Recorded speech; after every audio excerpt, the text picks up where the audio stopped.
Good afternoon, everyone. We are working on a 2005 4Runner with a JBL system. This is actually my sister's. We'll be doing 4 speakers, 2 in the front, 2 in the back. We're getting rid of the tweeters. We're getting rid of the factory sub and bypassing the factory amp, just to kind of give it a little bit more output. The things you will need, obviously the speakers. You'll need a speaker adapter. There is the part number. That's going to be the front. And you're also going to need one of these. This is the part that plugs into the factory amp and then goes all the way to the front. You will need a 10mm, Phillips, panel popper, cutter, stripper, little flathead, and another one just in case. And also a 14mm to take off the seat belts.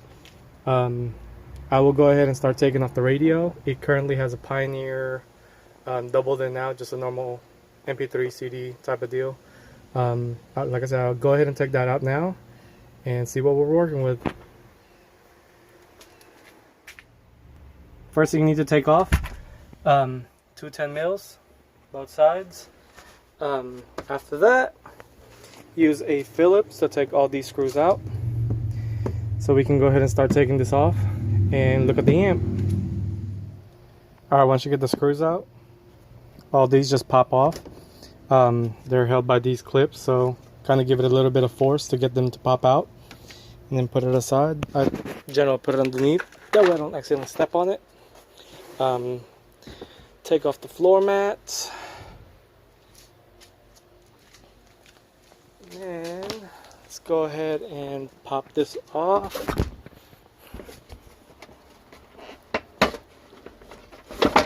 Not gonna need this one. Just kind of pull on it. Just make sure you kind of lift it up outward because it has this little lip. And let's move on to the next step. Okay, once you get that thing popped out, you're gonna have 2 more 10mm right here.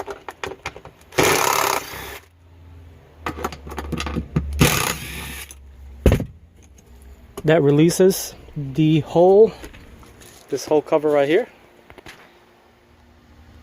The next step we need to do is try to take this off. You'll have a 10mm, 10mm, 10mm, a Phillips, and also this. This is actually kind of tricky. Obviously it'll be like that. What you have to do is kind of, let me see if I can get it to lock in. Okay, it's locked in. Basically this cover right here, it's kind of hard to do it with only one hand, but let me see if I can do it real quick.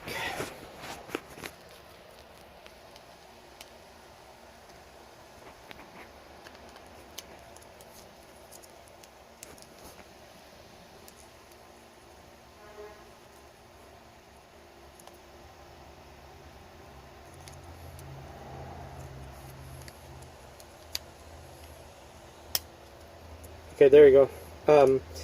You have to kind of shove in a flathead right here, and once you pull that up, it'll release the lock and you'll be able to take it off. That way you don't end up breaking this, because if you break this from forcibly trying to take it off, you won't be able to put it back on.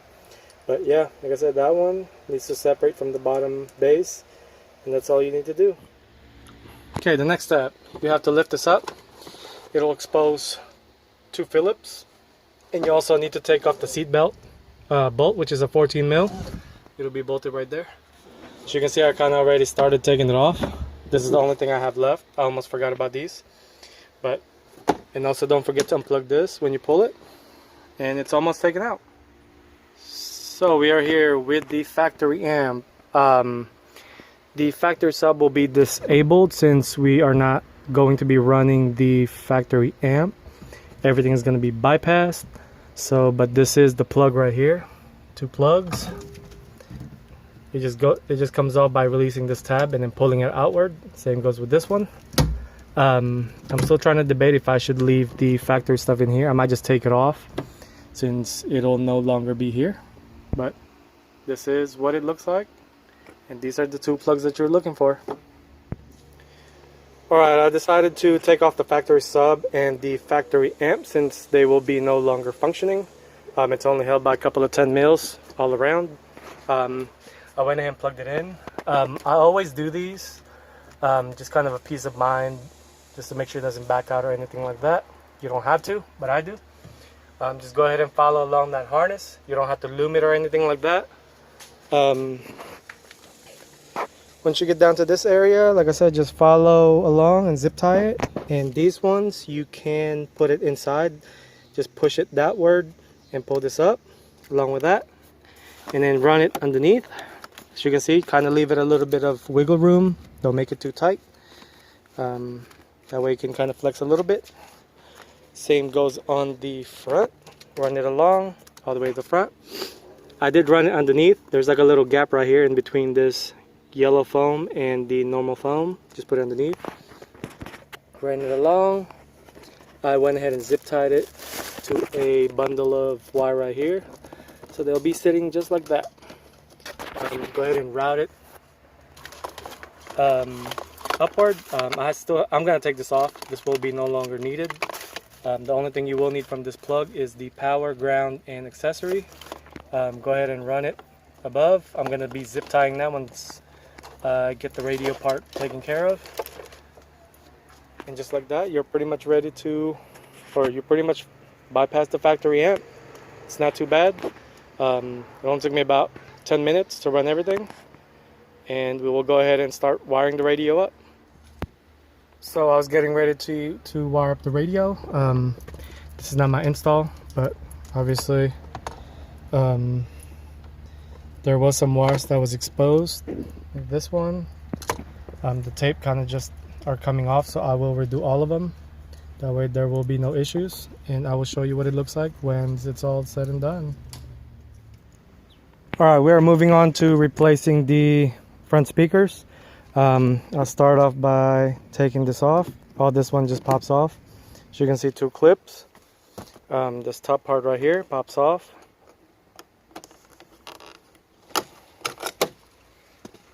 And then there's like a tab right here that just kind of pushes it on the center and it'll pop off. Once you get that out, there will be a Phillips here, and the whole thing is gonna pop off. Try to start always from the corner, start popping it off.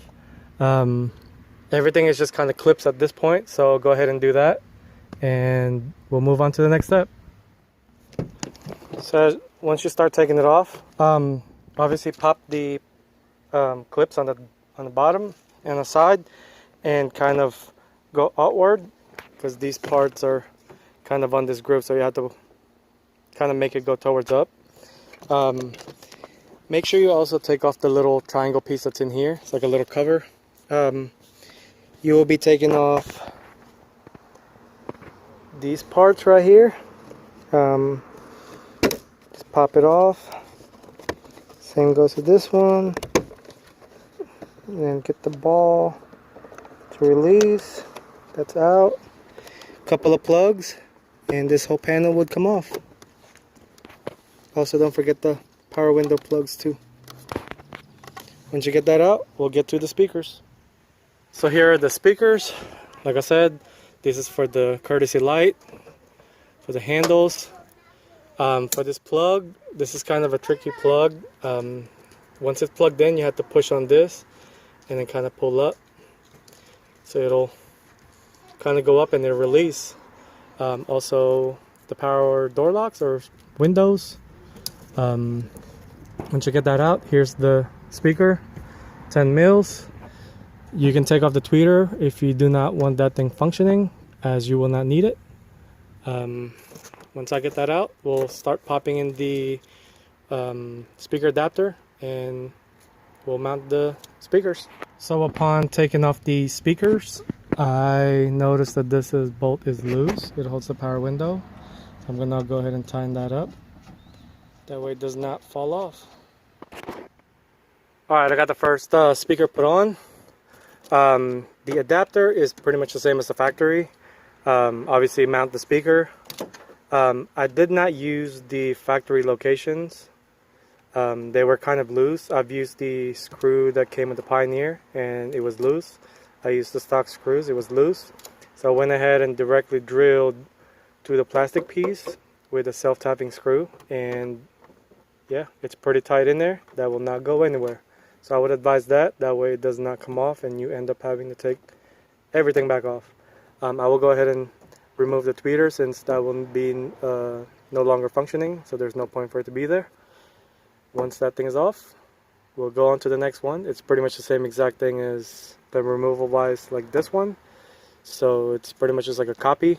Once you get everything back on, I would highly suggest test everything first before you put the panel back on. And let's move on to the driver's side, or the passenger side. My apologies. So I'm testing everything out, and I forgot to do this one. When you have a JBL system, the tweeter does loop to the bottom speaker. Since it is a mid-bass, what you have to do is cut the tweeter, which is these two wires that I tape, and this looping wire is what feeds power to the speaker. So right now it's not working, but once I plug it in, so do not forget that, and you'll be all set. Okay, I finished the passenger side. It's pretty much the same process as the driver. I did add on a little loom that goes inside, that way it kind of protects the wire from rubbing into the hole. Zip tied it. I already cut the part that's going to the tweeter, so as you can see, you can just leave that in there. It's not going to hurt anything. Go ahead and test it, put it back, and we'll go on to the rears. Okay, I didn't get a chance to show how to take off the rears, but basically it's the same as the front. The only thing that's missing is the little push clip. I don't know if you noticed on the front, the little push clip on the front. That's the only thing that's different from the back. Other than that, it's literally the same exact. This is what the rears look like. The adapter is a little bit different. It's got two on the sides and one on the bottom. Again, I used a self-tapping screws to hold it, just because I don't trust the looseness that the one that came with the adapter. So I made my own directly to it. Overall, everything is actually a lot easier for the back, and that's what it should look like. And the passenger side is the same exact way. Once you get everything on, put everything, and make sure, please test it before you put the panel back on. That way you don't have a little incident of it not working and take the panel back off. So I got everything put on, put back together. Time to test it.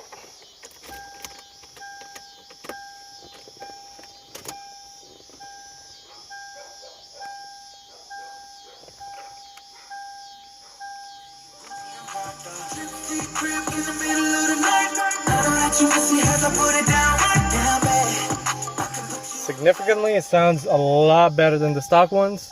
Not only it's getting full power from the stereo, it is not going through the factory JBL amp anymore. So before, my sister had to turn it up all the way to about 40 just to get to about the same sound as about 25-30 from the stereo now. So it's significantly a lot different and sounds a lot cleaner too. So I would highly recommend doing this if you are doing a amp bypass. The steering wheel control is also installed in this vehicle, so everything's functioning perfect. I already checked the fade, the balance, and everything like that. So overall, it's not too hard, just needs a little bit of time. And if you have any questions, feel free to leave a comment, and please click subscribe. And if you have any questions, yeah, leave me a message.